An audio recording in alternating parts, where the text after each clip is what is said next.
Jadi jelas ya ada ayatnya ud'u rabbakum tadarru'aw wa khufyah. Terusannya apa? Innahu la yuhibbul mu'tadin. Kalau kamu berdoa itu yang tadarru'. Tadarru' itu ya yang sangat sopan, wa khufyah secara diam-diam atau secara enggak berlebihan. Terusannya ayat innahu la yuhibbul mu'tadin. Allah itu tidak suka orang yang melewati batas. Itu termasuk melewati batas dalam doa karena ada unsur mendikte Allah. Saya memberi contoh tadi, misalnya kita sebagai cowok berdoa, ya Allah saya ingin punya istri cantik, sholihah, nasabnya baik, nggak pernah cerewet, nggak pernah apa, itu kan nanti nyarinya juga susah. Nanti kalau Allah menjabatkan itu adanya di surga, ning donya ora payu rabi, kira-kira. Ya itu sudah berlebihan. Terus kalau ada ulama mengatakan doa itu mukhul ibadah, itu maksudnya gini, doa itu bukti kita minta itu bukti kita lemah. Nah merasa lemah itu sudah bagian dari ibadah. Makanya masyhur itu syairnya Abdul Al-Haddad itu. Fadu'ai wabdihali dalilun li fiftikori itu. Jadi saya berdoa itu hanya sebagai bukti saya butuh Allah. Saya sendiri tidak punya kepentingan mustajab apa enggak.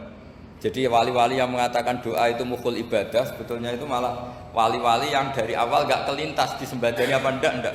Butuhnya dia itu menunjukkan bahwa saya ini lemah. Buktinya posisinya minta. Itu yang dimaksud mukhul ibadah. Tapi kalau kita berdoa terus posisi kita protes, katanya kamu baik ya Allah, engkau baik, ternyata enggak juga.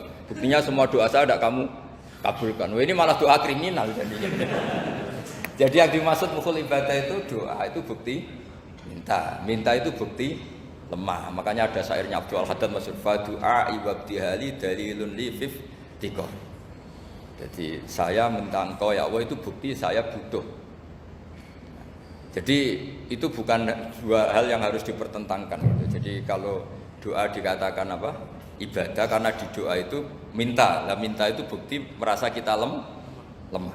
Berarti kita sa'il Allah mas'ul. Kita minta Allah yang kita mintain. Kita menengadah Allah yang berposisi memberi. Itu saja sudah cukup sebagai ibadah. Meskipun doa kita tidak mustajab.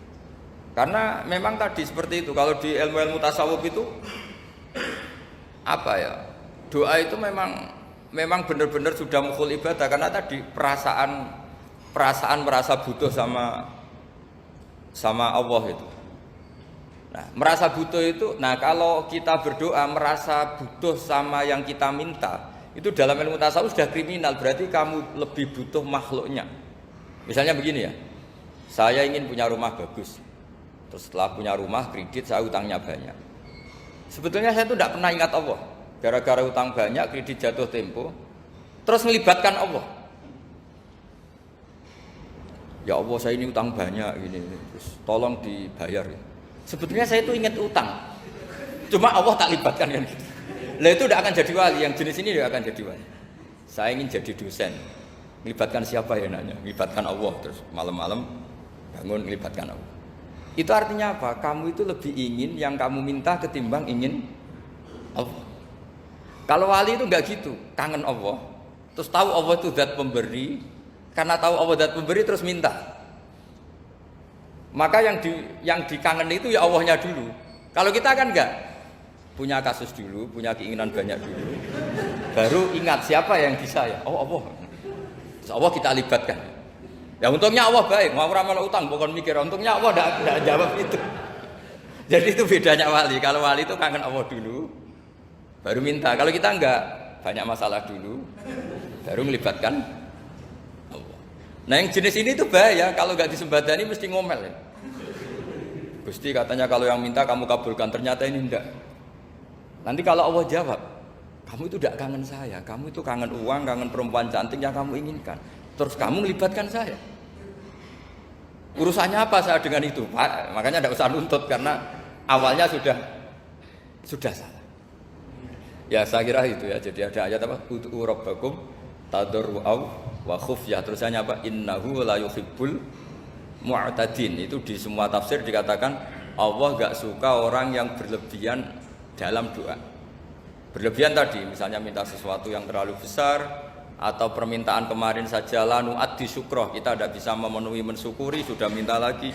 Misalnya seorang jomblo, targetnya kan asal payu nikah, tapi setelah nikah bayangkan istrinya sholihah, tidak cerewet, itu kan berlebihan. Hilang status jomblo saja belum kamu syukuri kok sudah minta yang macam-macam.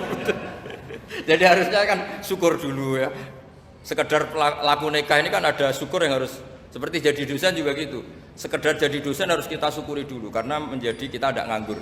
Itu kan satu harkat sosial yang luar biasa.